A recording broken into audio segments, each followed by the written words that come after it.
Do you want more? More time, more balance, more love, more sex, more money, more real, and less bullshit? This is the Women Wanting More podcast with Dr. Karen Osborne. Real life, real stories, plus real tips to get you more of what you want.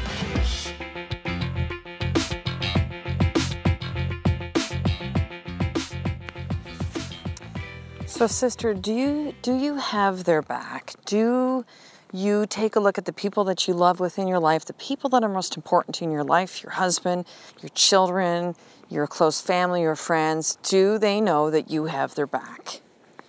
So, today was an interesting day. Today was a fucking tough day. So, our oldest son, Tyson, he's 6.5, very energetic little dude, definitely has... You know, he's 6.5 for fuck's sakes. He's still kind of figuring out at times, like, how to,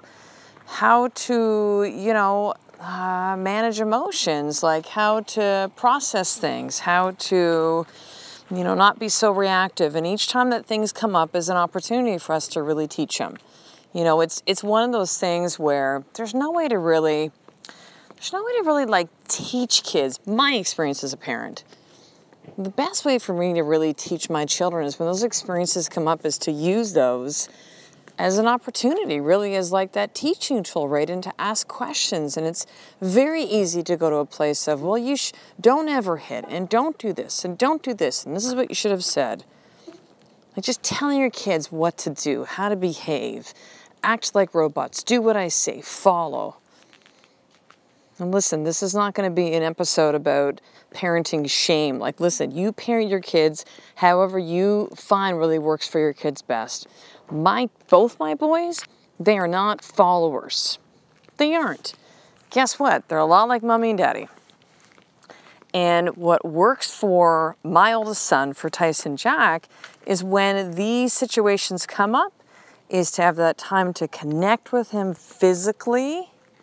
I somehow, I'm hugging him, I'm holding him, he's having that meltdown. That physical connection is helpful. It just helps him to start to calm down when those situations come up, or if he's gotten angry and hit a kid or said something. And then after that experience, when he's calmed down, then I can start to have a discussion with him about it, right? Like, what happened, buddy? Well, this person said this, and I got mad, and they didn't listen to me. Okay, and then what happened? Well, then I hit him. My boy will always tell me the truth about these things. He has zero filter. He doesn't even try to hide that shit. He's just like, no, I hit him. He'll own it. Okay, buddy. So what's something else you think you could have done? Well, I could have talked to him. I could have got a teacher. I could have walked away. We always talk about, what are other choices that we could have done instead. And then I often will go to, well, what do you think it felt like when he hit you? It probably hurt him. Do you think he felt sad when that happened? Did he feel hurt? Well, he probably felt hurt. And can you remember a time that someone hit you and you felt hurt? It's helping them to really understand what that other person experienced when you hit them, right? Or when you said that thing, or whenever you did that action to them. So today was the second day of a summer camp that Tyson signed up for. We've signed him up for camps for most of the weeks over the summer, outside of a week that we're on family holidays together in Tofino, which is part of BC. And so this was a new one, and we have all the different camps. I'm like, man, this one's going to be a home run. It's like this engineering, summer camp where they get to build things, and it's Lego, and they get to build these castle things, and I'm like, this is so up Tyson's alley. Well, after the first day, which has happened before at times with school, I get to pick up Tyson, hey, can I speak to you? I was like, oh, fuck. You know what it's like if you're a parent, if you've had those situations with your kids in the past, you're like, this isn't going to be good. So he hit a kid, he had a meltdown, they put him in a timeout. I'm just like, oh, dude, timeout. That shit does not work with my kid. This doesn't, right? So, they really come from the standpoint of how can we really help him? What are things that really work? And they seem to be very, very open with that. I, at the beginning of that, get defensive. Because he's my fucking son. And he needs to know that no matter what, I love him. My love is not conditioned on if he's, quote unquote, behaving or not. And so he knows that although I don't ignore behaviors that he's had, I for sure am not going to be like, Tyson, why did you do that? Like, you know, that shit doesn't work. It's not only is it not effective, it's not respectful to my son. I'm going to have a conversation outside of that, not in front of that other person or that adult or that kid, and when he's calmed down. So they told me what was happening, and I kind of calmed down about it, and I said, okay, this is what works well. And they go, great. So then, you know, afterwards then, a little bit later that early evening, Tyson had a conversation about it, those same kind of questions that I asked him that I just explained to you now. We talked about it again that morning before drop-off. Tyson, I believe in you. I know you can have a great day. And then I can see there's someone that's calling me during one of my group masterminds that I'm coaching. I'm like, what's that number?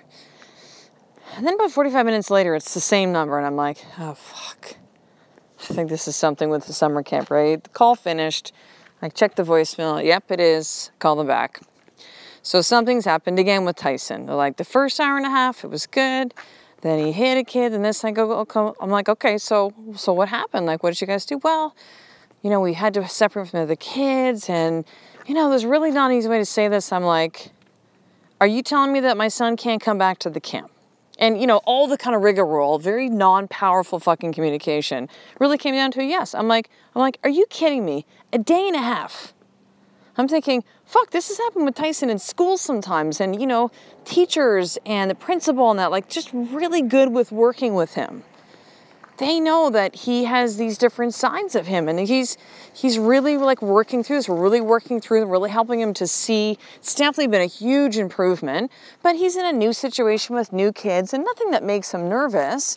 But I definitely know those situations that happens, or if he's in a situation where they were inside a lot more for this, which is tough for Tyson. He's just an energetic, active boy, and it's summer, and he's been outside for most of the summer so far, and. So yeah, day and a half, it basically came down to that. Now, I unleashed on this guy. Like, I mean fucking unleash. And I'll tell you why. Someone could take a look and interpret my conversation and say, man, she's a bitch. Or she's not even hearing this. Or she's so rude. Which was one of the things that was said back to me. No one's ever talked to me like this before. I said, well, maybe someone's not being honest. And I was just really adamant. I was just like, well, how do you think this is gonna, you think that he's unable to express empathy for the kids, yet you're booting out a 6-year-old from a camp he's having fun with after a day and a half. How do you think that's gonna make him feel? Now I have to deal with the ramifications of that. Because of their excuse of saying, well, we don't really have enough staff. He requires one-on-one. I'm thinking, he doesn't fucking require one-on-one. Like maybe for short periods of time if he's having a challenge with something, but he can go right back to being in groups. He's in school. Can you tell I'm still a little bit triggered by this whole experience? Some good shit that came out of this though. But here was the biggest thing that I did for Tyson, and I stood up for him, knowing that, yes, I'm not going to sweep his behaviors on the carpet and say, oh, it's no big deal, he's a boy, boys will be boys. No, it's not cool that you hit somebody. Like, I get it, but I'm going to hear the story from my son. I'm going to talk to him when it's an appropriate time, and not when he's in a place of, like, being upset. You know what it's like if you're, like, really pissed or you're, like, raging, and someone's like, why don't you just come down? You're like, fuck off. Like, no, like, you can't even think in that state. It makes zero sense to have that conversation. And if anybody knows anything, which I would think people who are in summer camps or educators or anyone working with kids need to understand basic physiology, which is this: a child's brain at that point does not have the capabilities for logical, rational conversation when they're in that place. Like they are physiologically unable to. It's not that they're unwilling, their brain doesn't work that way. It doesn't. And so to be completely, ignorant to that fact, and that you're working with children is like a fucking it's bullshit. So the biggest reason, this big long rant here right now, that I did this is my son needs to know that I have his back. No matter what. My love is not conditional on actions and behaviors. I don't stand up for him less because he's maybe chosen behaviors that are not the best behaviors.